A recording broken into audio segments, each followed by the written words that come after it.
नमस्कार।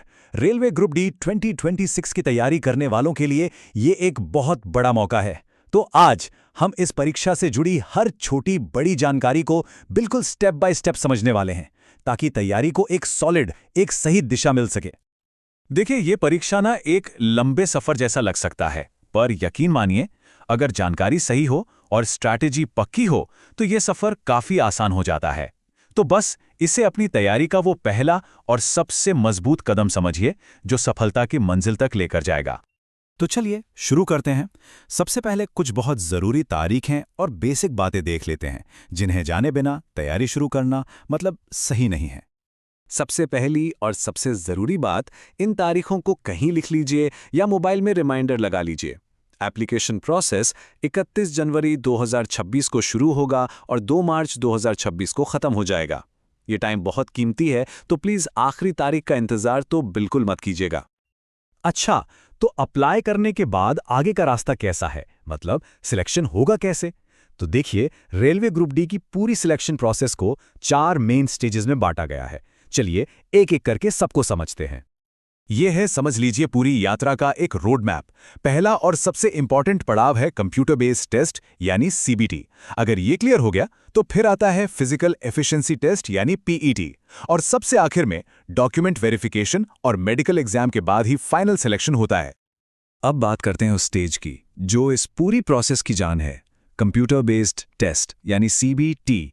असली मुकाबला तो यहीं पर है, इसलिए इसके पैटर्न को समझना मतलब बहुत ही ज्यादा जरूरी है। यहां पर मार्क्स का जो डिवीजन है ना, वो बड़ा इंटरेस्टिंग है। टोटल 100 सवाल 100 नंबर के लिए। अब यहां ध्यान देने वाली बात यह है कि सबसे ज्यादा वेटेज पूरे 30 नंबर का रीजनिंग को दिया गया है, और उसके ठीक बाद 25-25 नंबर साइंस और मैथ्स के हैं।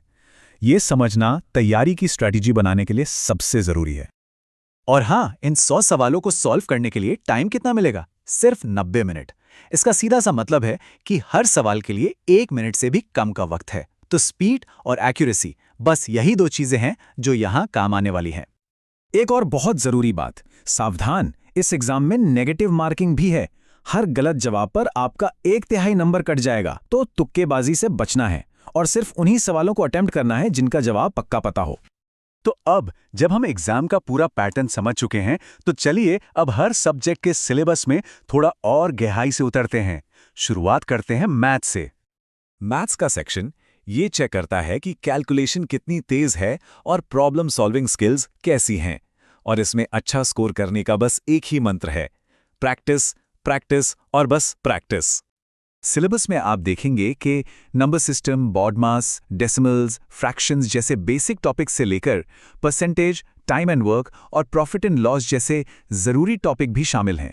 और हाँ, इनके अलावा अलजेब्रा, ज्योमेट्री और ट्रिग्नोमेट्री की भी अच्छी तैयारी करनी ही होगी। अब आते हैं उस सेक्शन पर जिसका वेटेज सबसे ज़्यादा है, रीजनिंग। यहाँ पर लॉजिकल और एनालिटिकल स्किल्स की असली परीक्षा होती है। इसमें एनालॉजीज, कोडिंग, डिकोडिंग और नंबर सीरीज जैसे टॉपिक्स तो हैं ही, साथ ही सिलॉजिज्म, वेन डायग्राम और डेटा इंटरप्रिटेशन जैसे टॉपिक्स पर भी खास ध्यान देना होगा। ये पूरा का पूरा सेक्शन बस लॉजिक और प्रैक्टिस का ही खेल है। हमारा अगला इंपॉर्टेंट सब्जेक्ट है जनरल साइंस, पूरे 25 नंबर का। और ये एक ऐसा सेक्शन है जो काफ़ी स्कोरिंग हो सकता है, बशर्ते इसकी तैयारी सही तरीके से की जाए। तो यहाँ फोकस कहाँ करना है, ये समझना बहुत ज़रूरी है। इसका सिलेबस 10th क्लास के सीबीएसई यानी एनसीईआरटी पैटर्न पर बेस्ड है। मतलब फिजिक्स, केमिस्ट्री और लाइफ साइंसेज, इन सब के बेसिक कॉन्सेप्ट से सवाल पूछे जाएंगे। और सीबीटी का आखिरी सेक्शन है जनरल अवेयरनेस और करंट अफेयर्स। ये सेक्शन बस ये चेक करता है कि अपने आसपास की दुनिया के बारे में कितनी जानकारी है।